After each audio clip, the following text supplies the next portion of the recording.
हर हर महादेव दोस्तों। सुबह की 3 बजे हम सब तैयार होकर मस्त गरम चाय पीकर लग गए त्र्यंबकेश्वर मंदिर की दर्शन के लाइन में। श्रावण महीना होने की वजह से बहुत भीड़ थी। मंदिर सुबह 5 बजे ही शुरू हो जाता है, लेकिन सभी श्रद्धालु लोग 3 बजे से ही लाइन में लगकर इंतजार कर रहे थे।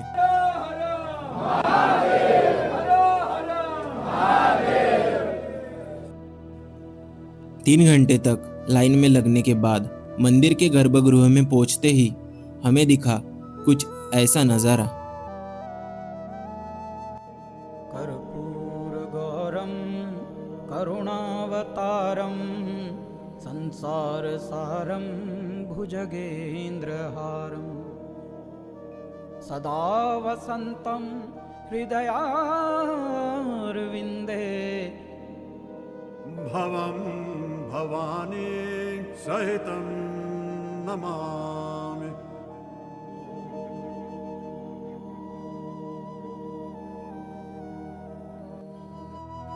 त्र्यंबकेश्वर महाराष्ट्र के नासिक जिले में स्थित 12 ज्योतिर्लिंगों में से एक है।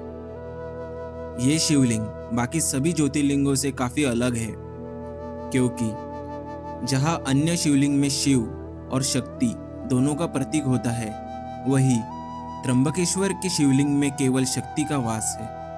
पौराणिक कथाओं के अनुसार यहाँ भगवान शिव त्र्यंबक रूप में विराजमान हैं, यानी जिनकी 3 आंखें और जो ब्रह्मा, विष्णु और महेश तीनों देवताओं का प्रतीक माना जाता है। शिवलिंग के अंदर आपको एक छोटा सा होल दिखाई देता है, जहां से पवित्र गोदावरी नदी का उगम होता है। यह धारा हर पल शिवलिंग पर अभिषेक करती रहती है। जय त्र्यंबकराज, हर हर महादेव। मंदिर में दर्शन करने के बाद हम निकल पड़े हरिहर फोर्ट की तरफ। त्र्यंबकेश्वर से सिर्फ 15 किलोमीटर की दूरी पर है महाराष्ट्र का सबसे फेमस फोर्ट में से एक हरिहर फोर्ट। तो मेन गेट से अंदर आने के बाद आपको हरिश्चंद्रगढ़ की बेस में ही मिल जाती है ये पार्किंग। तो मेन गेट पे पर पर्सन आपको देने पड़ते हैं 30 रुपीज़, और अंदर आने के बाद बाइक के भी 30 रुपीज़ देने पड़ते हैं। Hello guys, good morning and welcome back in the day 2 series of exploring Nashik.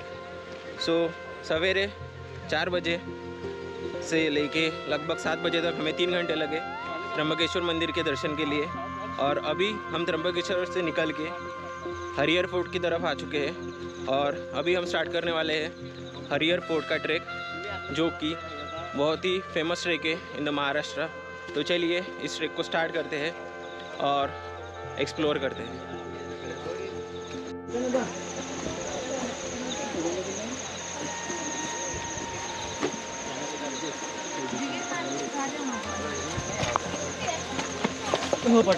सो अभी हम हैं हरिहर फोर्ट के गेट 1 पे।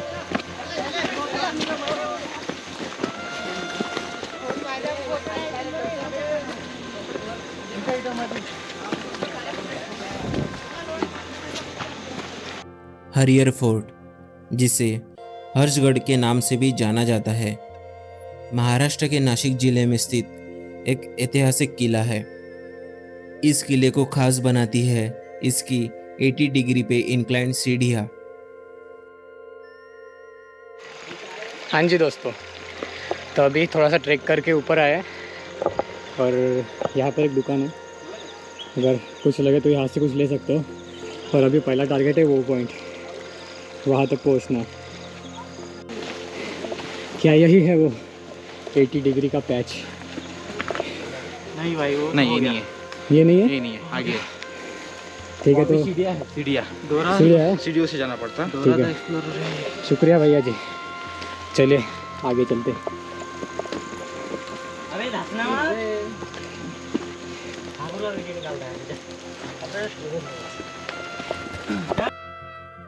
अगर आपको ट्रेकिंग का इतना एक्सपीरियंस नहीं है तो ये ट्रैक आपके लिए मॉडरेट टू डिफ़िकल्ट लेवल का हो सकता है।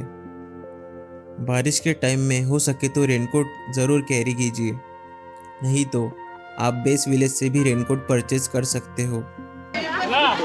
ये हमारे थके हारे लोग यहाँ पे बैठे हैं। थको नहीं रे, थको नहीं, कोई नहीं थका इधर, सब जवान इधर, सब जवान। क्यों गलत इन्फॉर्मेशन दे रहा सबको।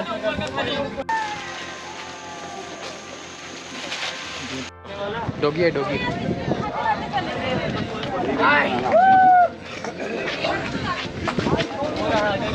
चलो लोकेश भाई, बाय बाय। और फिर थोड़ी देर तक रेस्ट करने के बाद हम लोग धीरे धीरे 80 डिग्री पैच की ओर बढ़ने लगे।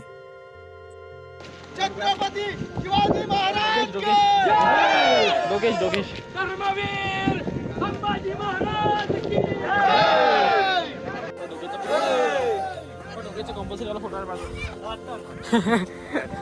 हरियर फोर्ट, 80 डिग्री इंक्लिनेशन, ऐसे मौसम में फुल फॉग। बारिश का मौसम और एक दूसरे का हाथ पकड़कर जैसे तैसे हम पहुंचे 80 डिग्री पैच तक। और फिर हमें दिखा फॉग से लिपटा हुआ हरियर। लेकिन यहाँ फॉग से भी ज़्यादा रिस्की चीज़ थी, वो थी यहाँ की भीड़। ऊपर तक जाना तो दूर, यहाँ पर खड़े होने के लिए भी जगह नहीं थी।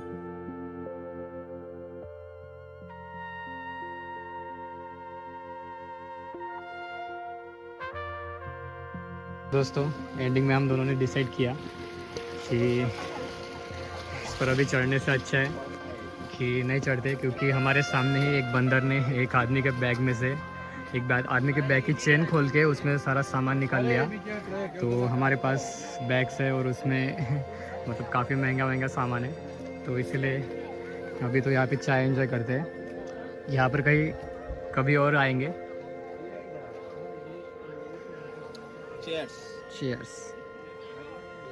तो दोस्तों, हम ड्यूड्स ऑन डिस्कवरी आपसे एक रिक्वेस्ट करते हैं कि खराब मौसम में हो सके तो लोगों की भीड़ से दूर ही रहे, क्योंकि आपकी सेफ्टी ही आपकी जिम्मेदारी है।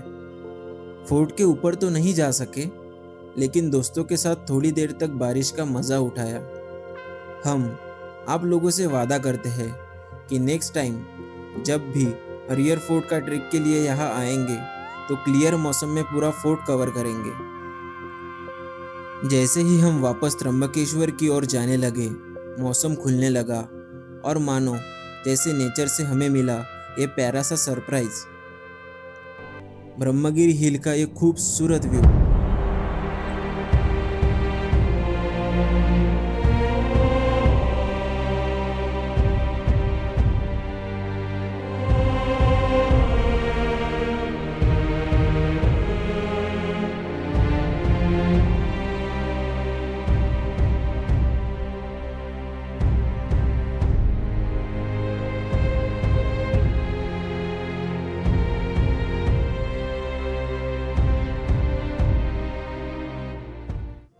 त्र्यंबकेश्वर से बस 30 किलोमीटर की दूरी पर है पंचवटी।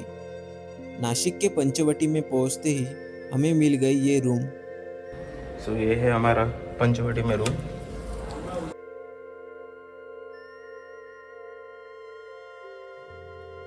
तो फिर क्या था, थोड़ी देर में फ्रेश होकर हम निकल पड़े पंचवटी की गोदा आरती देखने।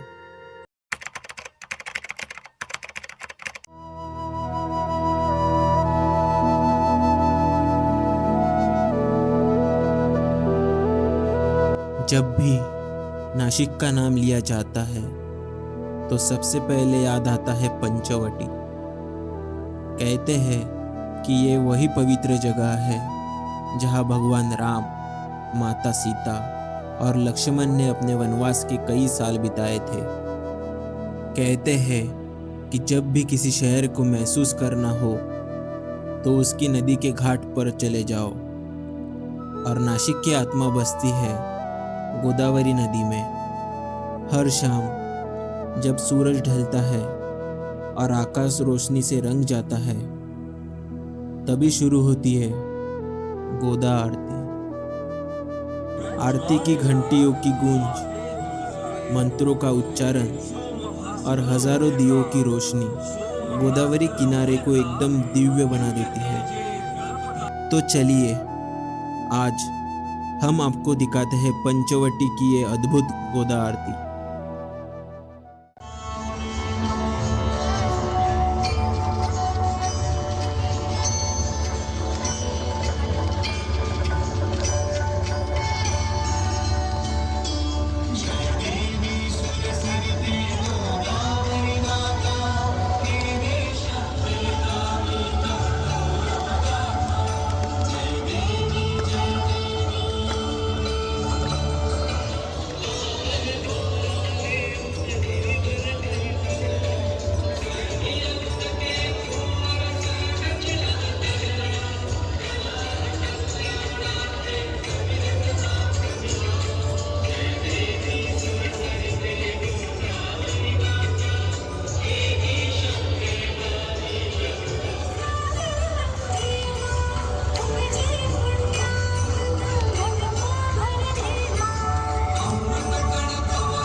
जब आप यहाँ खड़े होकर दियों को बहते हुए देखते हो तो लगता है जैसे आपकी सारी चिंताएं और परेशानियां दूर हो रही हो।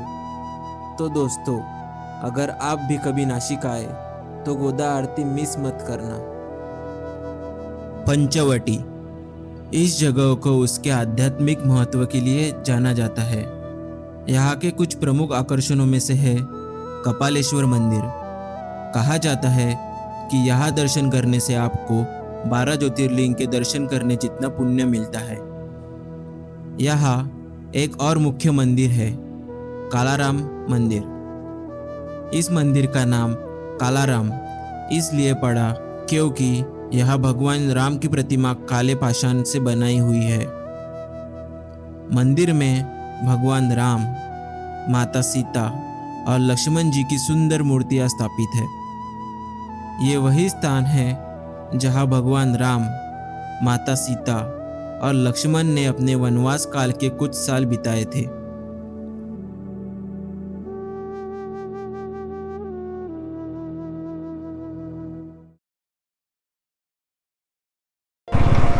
Alright guys, good morning and welcome back in the day 3 series of exploring Nashik. अभी हम निकल चुके हैं नासिक से सिन्नर की ओर, जहाँ पर है एक बहुत ही खूबसूरत महादेव मंदिर। तो अभी बज रहे हैं सुबह के 9 और हम जा रहे हैं Pune back in our town. Pune जाते जाते बीच में एक सिन्नर है, गांव है, जिसमें एक बहुत ही खूबसूरत मंदिर है। तो हम जाते जाते उस मंदिर को विज़िट करेंगे और फिर आगे बढ़ जाएंगे पुणे की तरफ। और फिर 30 किलोमीटर ट्रैवल करके हम पहुँचे गोंडेश्वर मंदिर। नासिक जिले के सिन्नर नगर में स्थित गोंडेश्वर मंदिर भगवान शिव को समर्पित है। ये मंदिर लगभग 11वीं से 12वीं शताब्दी में यादव राजाओं के शासनकाल में बनाया गया था। इसकी वास्तुकला हेम्बाड़पंथी शैली में बनाई है, जिसमें पूरा मंदिर काले पत्थरों से तराश कर बनाया गया है। मुख्य गर्भगृह में भगवान शिव की शिवलिंग है और इसके चारों ओर विष्णु, गणेश, सूर्य और पार्वती के छोटे छोटे मंदिर बने हैं।